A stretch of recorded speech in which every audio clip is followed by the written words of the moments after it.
Hello friends. इस video में हम लोग 16 जनवरी को जो फर्स्ट शिफ्ट और सेकंड शिफ्ट में जो क्वेश्चन पूछा गया था आरआरबी एनटीपीसी एग्जाम में, उसमें का हम लोग केवल फर्स्ट शिफ्ट का 40 जो जीके का क्वेश्चन प्राप्त हुआ उसे डिस्कशन करेंगे। और जो पार्ट 2 आएगा उसमें हम लोग सेकंड शिफ्ट का जो 38 क्वेश्चन है उसको डिस्कस कर लेंगे। तो चलिए हम लोग इस वीडियो में अगर ऑल क्वेश्चन 100% रियल है, जो फर्स्ट शिफ्ट में पूछा गया था उसका 40 का जीके का जो क्वेश्चन है उसको इसमें हम लोग डिस्कस करेंगे। तो हम लोग फर्स्ट शिफ्ट का जो क्वेश्चन पूछा गया था, भारत में रेडियो का पहला प्रसारण कब हुआ था? तो भारत में जो रेडियो का पहला प्रसारण हुआ था वह जून 1923 में हुआ था। 1936 में इसका नाम ऑल इंडिया रेडियो रखा गया। 1957 में आकाशवाणी के नाम से पुकारा जाने लगा। जो ऑल इंडिया रेडियो हुआ था उसका प्रसारण 1923 में हुआ था। 1936 में इसका नाम बदलकर ऑल इंडिया रेडियो रख दिया गया और 1957 में इसका नाम बदलकर आकाशवाणी रख दिया गया था। 1900 में मार्कोनी ने इंग्लैंड से अमेरिका बेतार संदेश भेजकर व्यक्तिगत रेडियो संदेश की शुरुआत की थी। देखिए ये सब एक्स्ट्रा फैक्ट है, इससे क्वेश्चन पूछने की संभावना बहुत है, क्योंकि यहाँ से जो एक्स्ट्रा फैक्ट बन रहा है वहाँ से क्वेश्चन बहुत पूछा जा चुका है। तो आप लोग इस एक्स्ट्रा फैक्ट को बहुत ही ध्यानपूर्वक दीजिएगा। चलिए अगला क्वेश्चन जो पूछा गया था, उत्तराखंड राज्य के कुमाऊं क्षेत्र कौन सा प्रचलित तलवार लोक नृत्य है? तो ये छलिया नृत्य है। अगला क्वेश्चन, 1916 में भारतीय राष्ट्रीय कांग्रेस और किनके मध्य समझौता हुआ था? तो 1916 में भारतीय राष्ट्रीय कांग्रेस और मुस्लिम लीग के बीच समझौता हुआ था, जिसे हम लोग लखनऊ समझौता के नाम से जानते हैं। यह जो समझौता हुआ था 29 दिसंबर 1916 को लखनऊ अधिवेशन में भारतीय राष्ट्रीय कांग्रेस के द्वारा और 31 दिसंबर 1916 को अखिल भारतीय मुस्लिम लीग द्वारा पारित किया गया था। मोहम्मद अली जिन्ना और बाल गंगाधर तिलक इस समझौते के प्रमुख निर्माता थे। कांग्रेस का लखनऊ अधिवेशन में अंबिका चरण मजूमदार की अध्यक्षता में 1916 में लखनऊ में संपन्न हुआ था। जो 1916 में कांग्रेस का अधिवेशन हुआ था उसकी अध्यक्षता अंबिका चरण मजूमदार ने की थी। इसको आप याद कर लीजिएगा, क्वेश्चन पूछा जा सकता है। इस अधिवेशन में गरम दल तथा नरम दल फिर एक साथ लाया गया। जो सूरत का अधिवेशन हुआ था 1907 में, इसमें कांग्रेस दो भागों में बट गया था, नरम दल और गरम दल। और इस अधिवेशन में नरम दल और गरम दल दोनों आपस में मिल गए। लखनऊ अधिवेशन में स्वराज प्राप्ति का प्रस्ताव भी पारित हुआ था।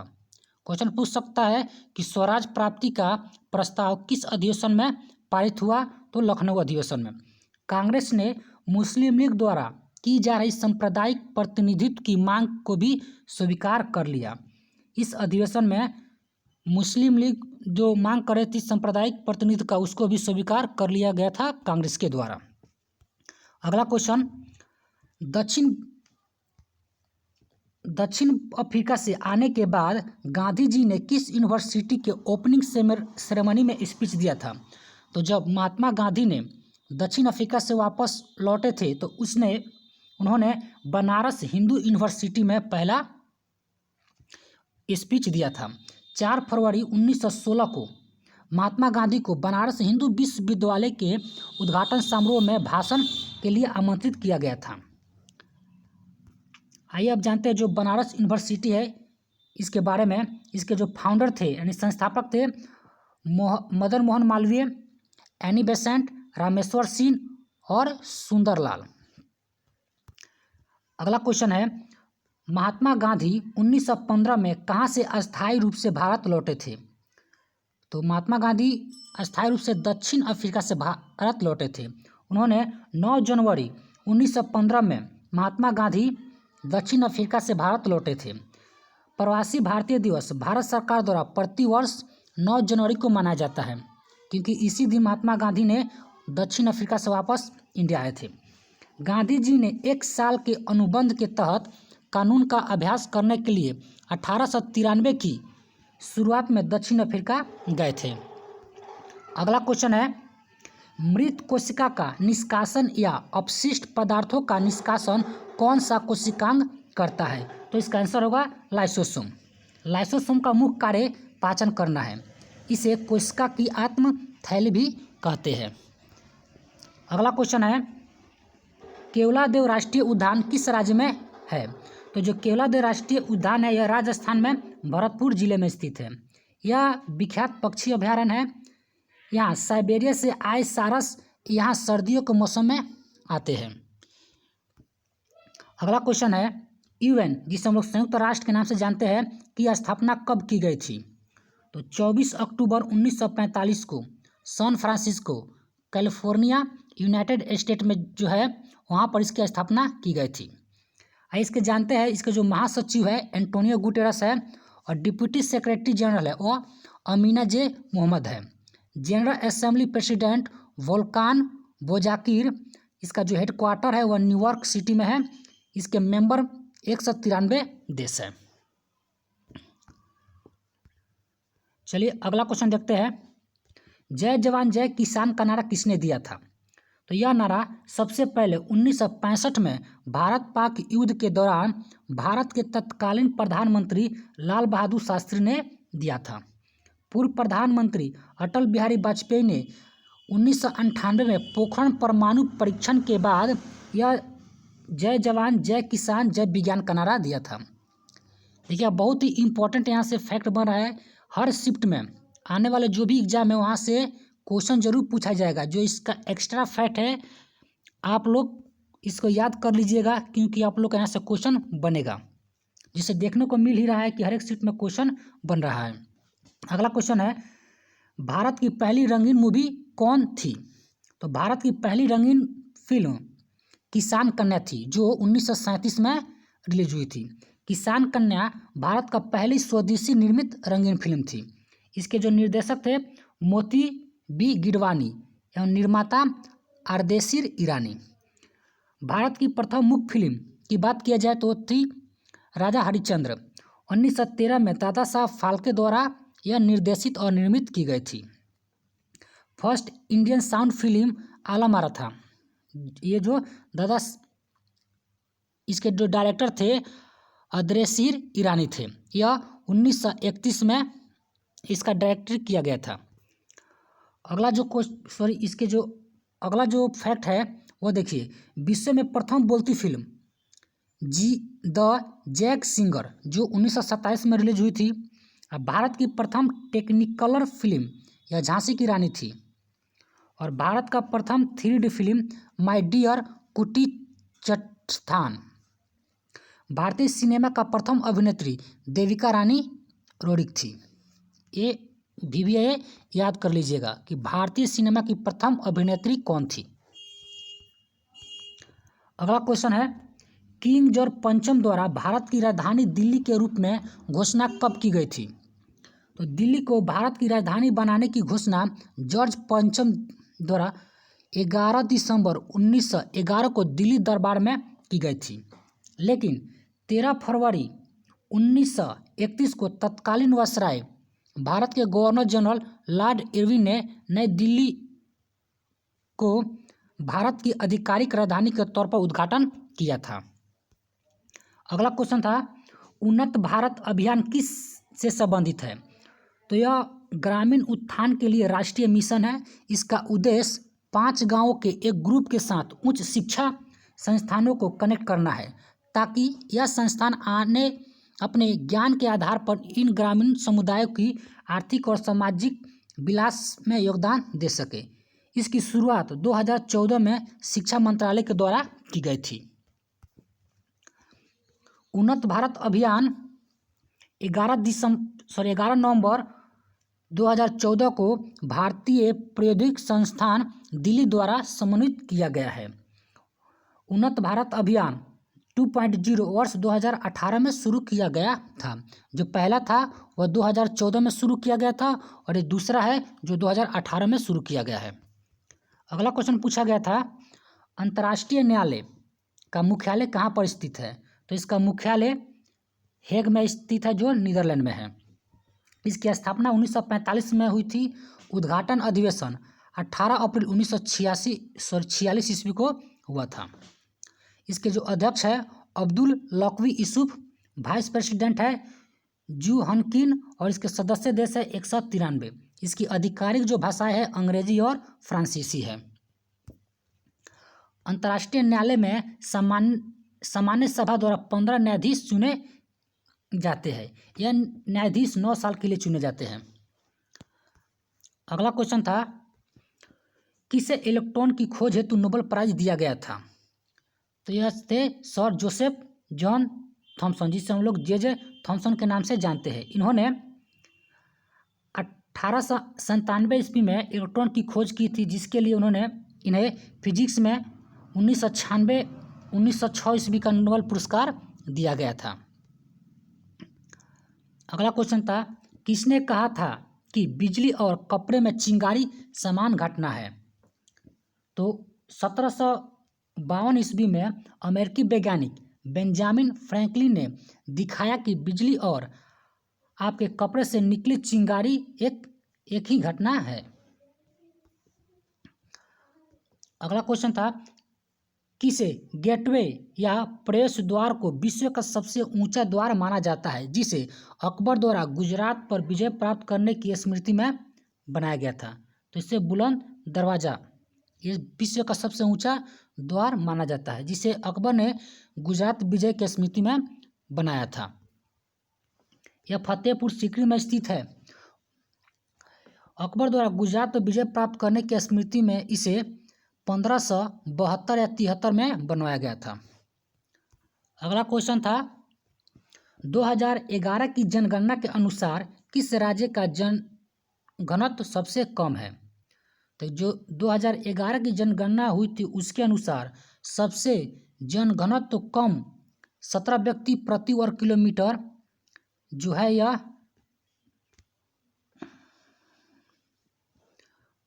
अरुणाचल प्रदेश का है। और सबसे अधिक जनसंख्या घनत्व कहा जाए तो यह बिहार का है। यहाँ पर 1106 व्यक्ति प्रति किलोमीटर पर स्थित रहता है।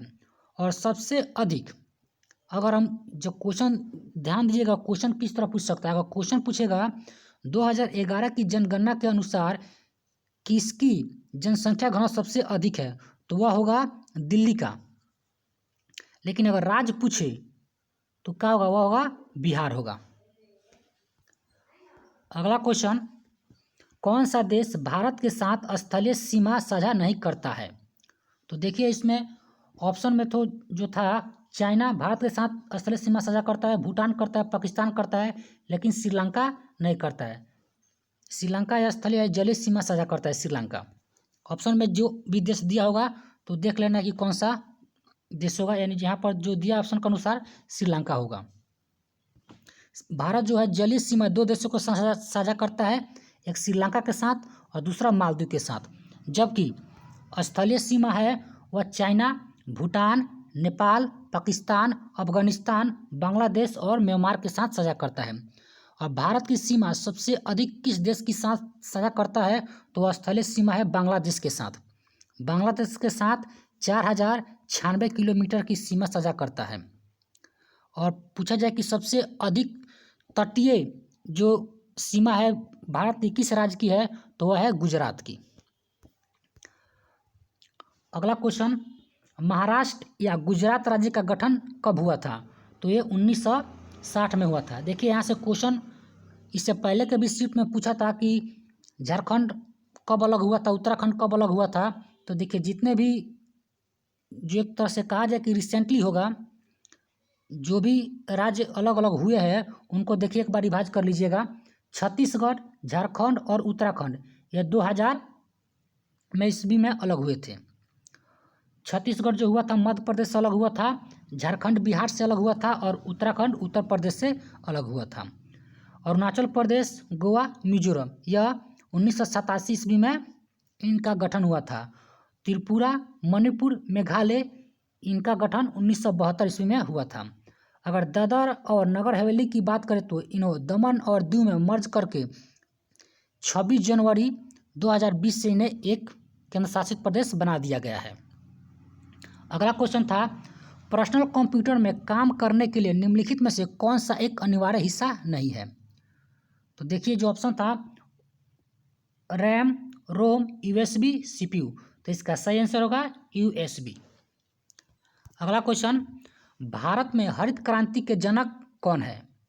तो भारत में हरित क्रांतिकारी के जनक एमएस स्वामीनाथन को माना जाता है। इन्हें father of green revolution in India कहा जाता है। अगर father of white revolution in India की बात करें तो ये थे वर्गीज कुरियन। इन्हें भारत में वर्गीज कुरियन को भारत में श्वेत क्रांतिकारी का जनक कहा जाता है।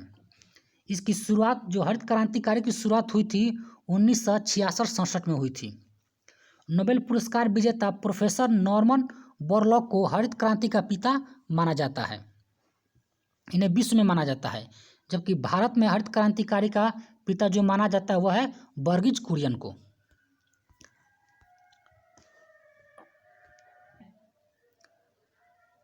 आपके पास 1.78 GB का एक पेन ड्राइव है और कंप्यूटर में डेटा ट्रांसफ़र करने की स्पीड 2 MB पर सेकेंड है, तो पूरा डेटा ट्रांसफ़र करने में कितना समय लगेगा? देखिए एक तरह से मैथ के क्वेश्चन के टाइप पर दिया था, तो यहाँ पर ध्यान दीजिएगा कि 1 GB इक्वल टू 1024 MB, अर्थात 1.78 GB हो गया आपका 1822.72 MB। तो यहाँ से आप निकाल सकते हैं 2 MB डेटा ट्रांसफ़र करने में लगा समय 1 सेकेंड, तो 1 MB ट्रांसफ़र करने में लगा समय 1/2 सेकेंड, इसलिए जो 1822.72 MB के लिए लगा समय गुना करा देंगे और आपका जो समय निकलेगा यानी 15.19 मिनट निकल जाएगा। इसको आप लोग देख लीजिएगा वीडियो को पॉज करके। चलिए अगला क्वेश्चन है,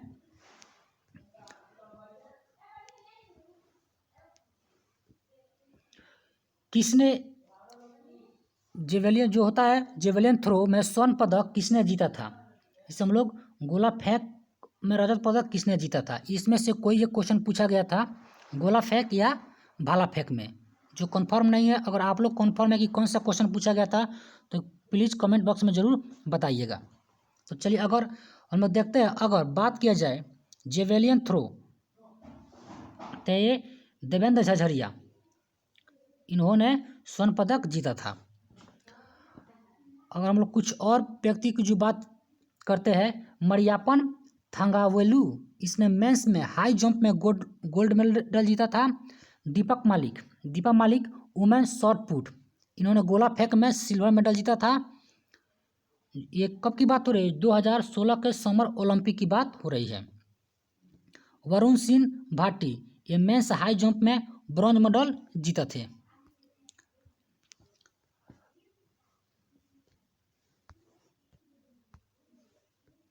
भारत में रियो डे जेनेरियो में आयोजित 2016 समर पैरालंपिक्स में 2 गोल्ड, 1 सिल्वर और 1 ब्रॉन्ज मेडल जीता है। इसमें भारत की रैंक की बात किया जाए तो 43 नंबर पर भारत था। और 2016 रियो ओलंपिक में भारत ने 1 सिल्वर, 1 ब्रॉन्ज मेडल जीता था। इसमें सिल्वर पीवी सिंधु ने बैडमिंटन में और ब्रॉन्ज जो मेडल था साक्षी मलिक वे वेस्ट लिफ्टिंग में जीती थी। अगला क्वेश्चन पूछा गया था कौन सा इनपुट डिवाइस नहीं है? तो इसमें जो था प्रोजेक्टर, ऑप्टिकल कैरेक्टर रीडर, तो इसका जो ऑप्शन होगा प्रोजेक्टर, यह इनपुट डिवाइस नहीं है। कंप्यूटर के इनपुट डिवाइस की हम लोग बात करें तो keyboard, mouse, joystick, trackball, light pen, touch screen, digital camera, scanner, barcode reader, digital table, OCR, OMR और IMCR, ये सब जो कंप्यूटर के इनपुट डिवाइस है। अगला क्वेश्चन पूछा गया था संयुक्त राष्ट्र संघ का गठन मानवता स्वर्ग तक पहुंचाने के लिए नहीं बल्कि उसे नर्क से बचाने के लिए हुआ, यह कथन किसका है? तो ये जो कथन कहे थे डेग हैमरशोल्ड ने। अगला क्वेश्चन था चंद्रयान 1 कब लॉन्च किया गया था? तो चंद्रयान 1 जो था भारत द्वारा 22 अक्टूबर 2008 को लॉन्च किया गया था। ये जो जिस रॉकेट से इसे लॉन्च किया गया था उस रॉकेट का नाम था PSLV-XLC-11। Satish Dhawan space centre से यह जो श्रीहरिकोटा आंध्र प्रदेश में स्थित है वहाँ से इसको लॉन्च किया गया था। हम लोग चंद्रयान 2 की बात करें तो चंद्रयान 2 जो था वह 22 जुलाई 2019 को लॉन्च किया गया था। इसकी जो लॉन्चिंग डेट थी वह थी 7 सितंबर 2019, लेकिन इसे कुछ टेक्निकल प्रॉब्लम आने के कारण इसे 22 जुलाई 2019 को लॉन्च किया गया था। इसका जो जिस रॉकेट से लॉन्च किया गया था वह था GSLV Mark 3 M1 से द्वारा। यह Vikram leader and Pragyan rover, ये दो इसमें थे, एक विक्रम लैंडर था और प्रज्ञान रोवर था। अगला क्वेश्चन था स्वेज कैनल को ऑफिशियली कब खोला गया था? तो जो स्वेज नहर है उसे 17 नवंबर 1868 ईस्वी को ऑफिशियली खोला गया था। 1859 और 1869 के बीच स्वेज नहर कंपनी द्वारा निर्मित है। स्वेज नहर लाल सागर और भूमध्य सागर को कनेक्ट करने वाली एक नहर है। क्वेश्चन ऐसे पूछ सकता है कि लाल सागर और भूमध्य सागर को कौन कनेक्ट करता है? तो वह स्वेज नहर है। देखिए आप लोग से बार बार कह रहे हैं कि जितने भी एक इम्पॉर्टेंट फैक्ट है इससे आप लोग बहुत अच्छे तरह से याद कर लीजिए, क्योंकि आपका अगर आने वाले शिफ्ट में एग्ज़ाम है तो संभावना है कि आपको यहाँ से मदद मिलेगी। अगर आपने हमारे चैनल को सब्सक्राइब नहीं किया है तो इसी तरह का कंटेंट पाने के लिए प्लीज़ आप हमारे चैनल को सब्सक्राइब कर लीजिए। ये जो एग्ज़ाम हुआ है 16 जनवरी का, इसका हम लोग टोटल क्वेश्चन प्राप्त हुआ है, लेकिन जो फर्स्ट शिफ्ट में जो क्वेश्चन मिला है उसका केवल इसमें डिस्कशन करेंगे। उसके बाद पार्ट 2 हमारा वीडियो आएगा जो इसमें हम लोग जो सेकंड शिफ्ट का क्वेश्चन है उसको डिस्कस करेंगे। चलिए अगला क्वेश्चन है 2021 टोक्यो ओलंपिक टॉर्च रिले कहाँ से शुरू हुआ? तो ये जे विलेज नेशनल ट्रेनिंग सेंटर इन फुकुशिमा जो 25 मार्च 2021 से शुरू होगा। क्वेश्चन पूछा था फुल फॉर्म ऑफ सोनार, जो सोनार का फुल फॉर्म पूछा था, जो इसका फुल फॉर्म होगा साउंड नेविगेशन एंड रेंजिंग। ये जो सोनार है जो नेवी के रूप में नेवी वाले इसका यूज करते हैं, किसी भी पनडुब्बी यानी जो पानी के नीचे कोई वस्तु है तो उसका पता लगाने में उपयोग किया जाता है। यह जो है इसका उपयोग पराध्वनिक तरंगों के इस्तेमाल से जल में स्थित पिंडों की दिशा, दूरी और वेग मापने के लिए की जाती है। अगर अल्ट्रासोनिक वेव यह फ्रीक्वेंसी ग्रेटर देन होता है 20,000 हर्ट्ज से, यह इसका जो होता है इसका यूज सोनार में होता है। अगर रडार की फुल फॉर्म पूछा जाए तो रेडियो डिटेक्शन एंड रेंजिंग होता है। तो रडार का आप लोग फुल फॉर्म याद कर लीजिएगा।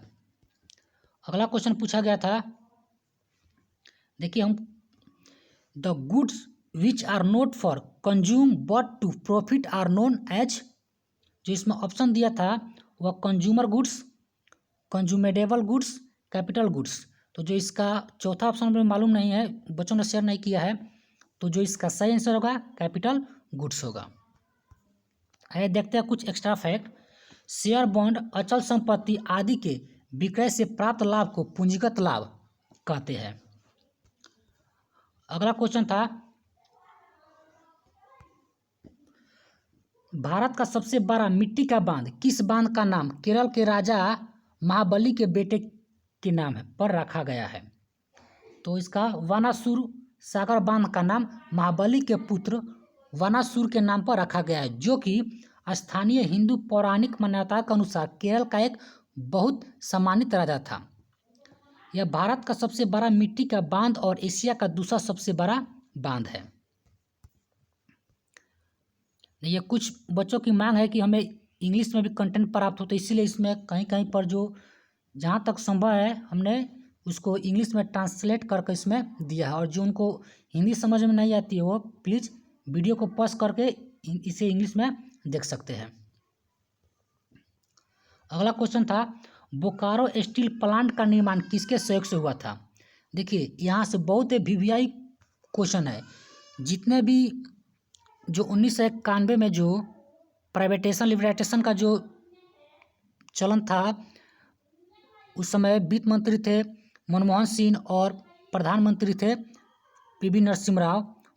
वहाँ से जो बहुत ही क्वेश्चन जो है वह, जैसे कि कौन सी कंपनी भारत में आई और किसके सहयोग से लगी, जैसे कि मान लीजिए बोकारो होगा, राउरकेला हो गया, सलम हो गया, भिलाई हो गया, जितने भी इस्पात संयंत्र है यह भारत में कब लगा और किसके सहयोग से लगा, यहाँ से क्वेश्चन पूछ रहा है।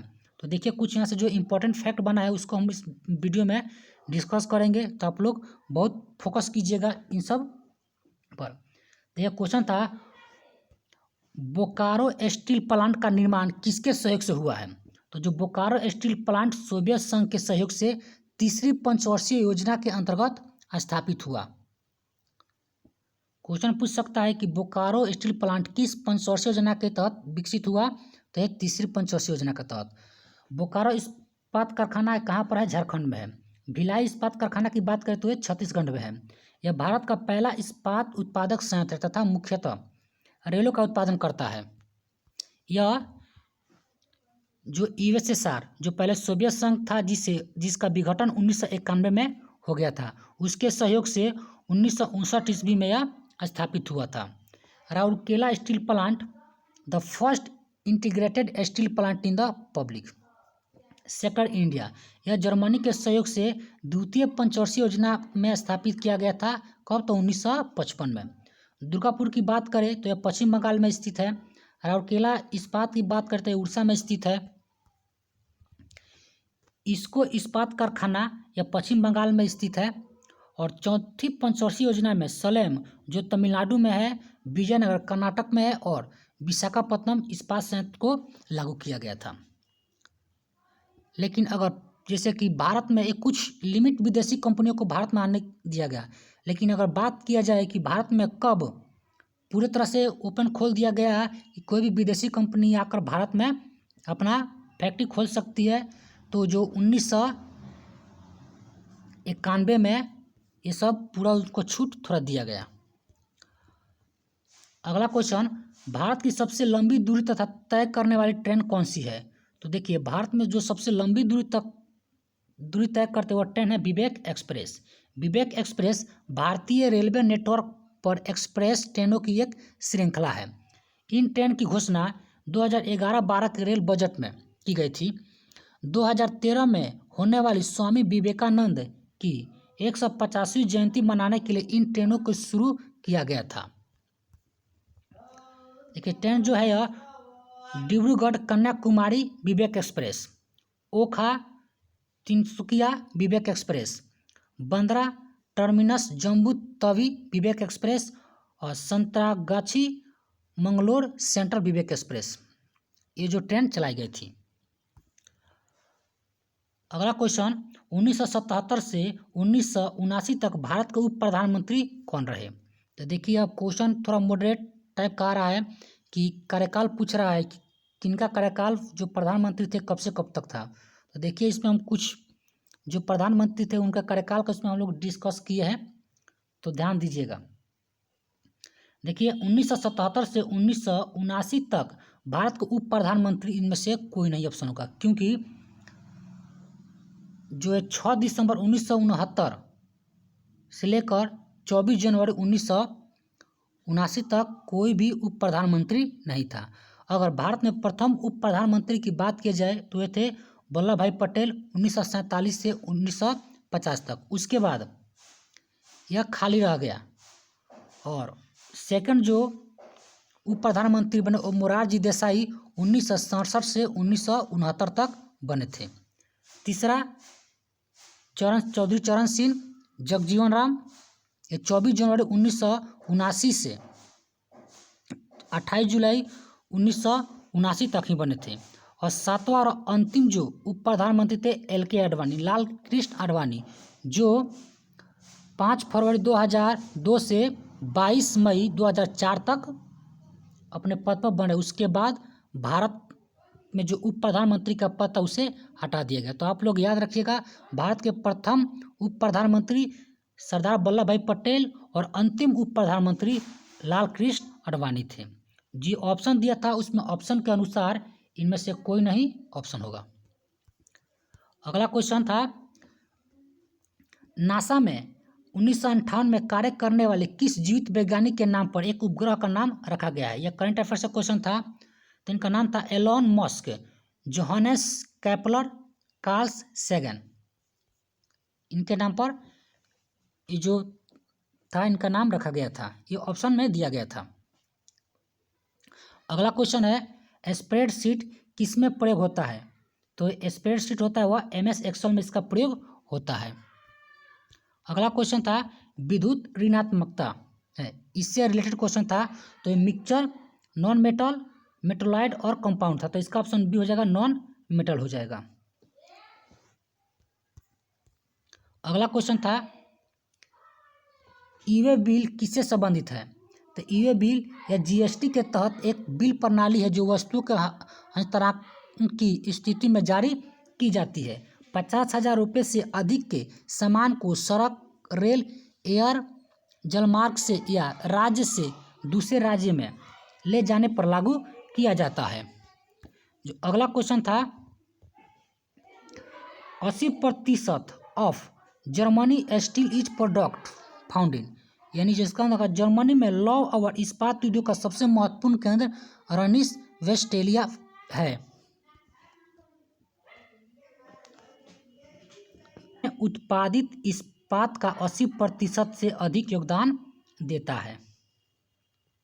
देखिए बच्चों ने एक मैथ का क्वेश्चन भी सेंड किया था, 5 tan थीटा इजकल टू 4, तो ज्ञात करना था 5 sin theta minus 3 cos theta divided by 5 sin theta plus 3 cos theta. इस आप उसे बना सकते हैं।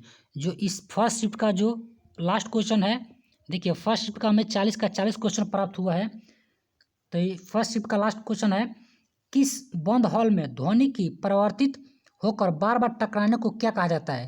तो इसे कहा जाता है अनुरणन। ये बोला जाता है अनुरणन तब उत्पन्न होता है जब ध्वनि अनेकानेक बार परिवर्तित होने के कारण जुड़ती चल जाती है। अगर क्वेश्चन पूछेगा कि ध्वनि का जो परिवर्तन होता है वह कम से कम वह 17 मीटर की दूर होनी चाहिए, तब ध्वनि परिवर्तित होता है। तो इस वीडियो में हम लोग केवल फर्स्ट शिफ्ट के क्वेश्चन को डिस्कस कर किए और आप लोग का रिस्पांस अच्छा रहा तो हम जल्द ही 16 जनवरी को जो एग्जाम हो उसका सेकंड शिफ्ट का हम क्वेश्चन का वीडियो जल्दी अपलोड करेंगे। तो आपको अगर ये वीडियो अच्छा लगे तो प्लीज़ लाइक और शेयर जरूर कीजिएगा। ये वीडियो कैसा लगा इसका जवाब भी आप हमें कमेंट बॉक्स में जरूर दीजिएगा। चलिए थैंक्स, जय हिंद, जय भारत।